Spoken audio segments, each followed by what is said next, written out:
Yun guys, mamimingwit tayo ng isda pero hindi ko pa sure kung marami yung makukuha natin kasi nung nakaraan pumunta kami sa fish pond kung saan kami dati namimingwit. Tapos umapaw na siya guys, so matik yan. Yung mga ibang isda nagsikalat na naman yan guys sa mga irrigation na maliliit. So yun guys, susubukan natin baka meron tayong makuha doon. So medyo maambon-ambon pa ngayon guys, makulimlim pa. Ito pa rin yung gamit ko dati pa to, ito din yung ginagamit ko dati. Ayan, double hook, medyo kinakalawang na. Tsaka yung ating palutang. So mamaya guys, yun guys yung dadaanan natin puno ng tubig. So titignan ko lang muna baka may isda dito. Dito na ako mamimingwit. O kaya matiyag lang tayo, baka malalim siya, mabasa tayo.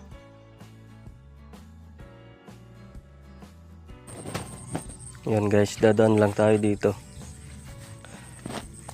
Medyo malalim to eh, magtanggal lang tayo ng tsinelas.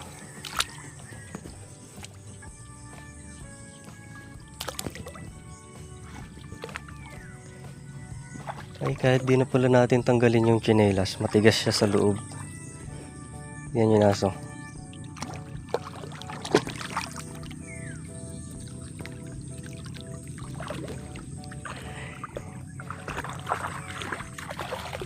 Kakaiba yung trip ng aso niyan guys, kasi kapag tag-init, siyempre kailangan niya maligo. Ayaw niya maligo kapag doon sa mga timba-timba. Pero kapag ganito na irrigation, tapos kahit umaga, gusto niya maligo. Pero pag tanghali ayaw niya.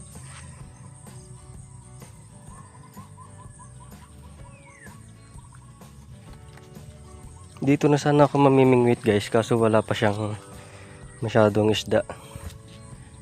Wala pa nagpaparamdam. Doon na lang tayo pumunta.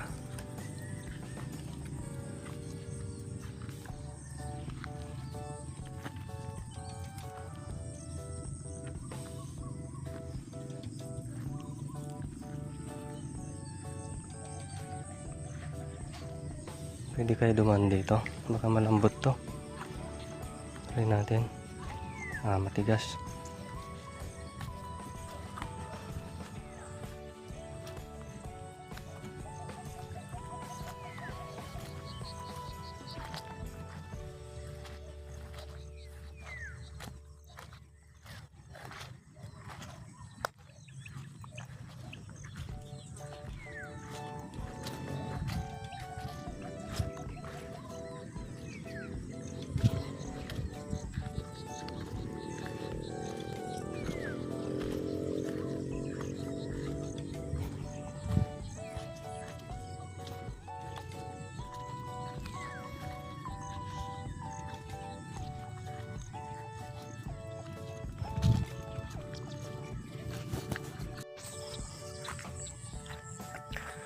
Ang problema lang dito guys, baka hinarangan nila yon. Kasi nag-aagos kasi yun guys. Baka yung tubig na lang yung nakakadaan.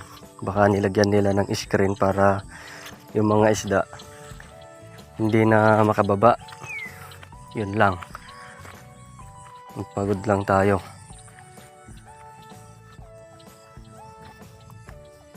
Pero dati pa naman yun eh, siguro tinanggal na nila yun guys. Kasi medyo malaki-laki din yung tubig na bumaba dyan eh. Di ako nakabotas kasi ginamit nila yung botas dito. Ay, ginamit pala nila.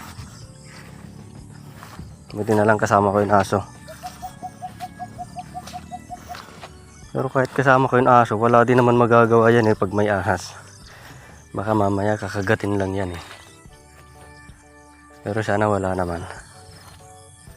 So guys, mamaya na lang pag nandun na tayo sa pwesto. Yan guys, dito na tayo. Tignan nyo naman kasukal yung dinadaanan natin. Oh. Sobrang sukal.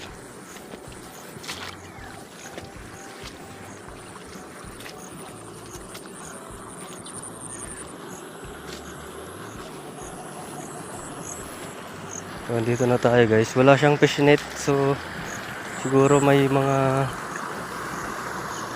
isda dito na nahulog.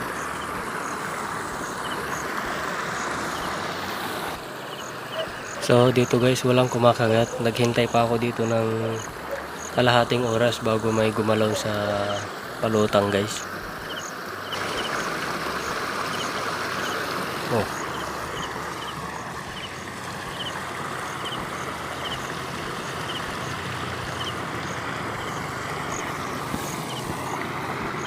Ayan guys, oh.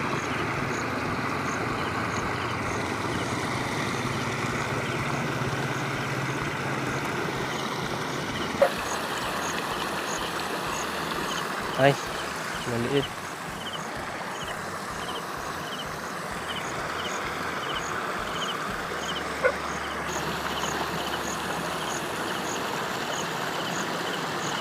Nakikita nyo yung palutang ko guys, ayun oh. Lumulubog siya kasi parang mabigat sa kanya yung double hook. Dapat pang single lang ata.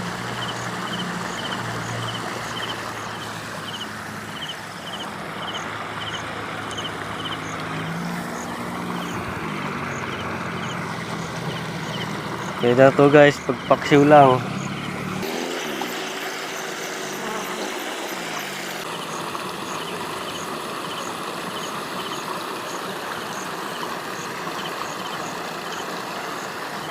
Oh, dalawa.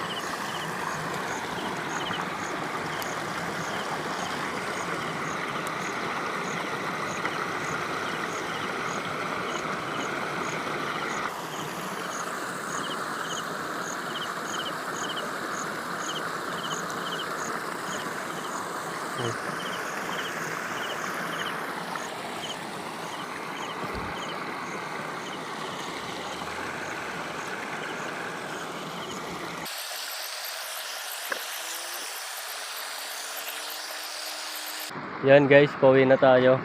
Ito yung nakuha ko.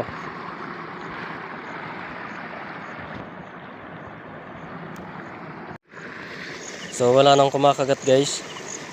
Kanina pa ako nandito, wala nang kumakagat. So konti pa lang yung isda na nahulog dyan. Siguro need pa ng malakas na ulan para bumaba yung mga tubig, sasama yung mga malalaking isda. So yun guys, uwi na tayo.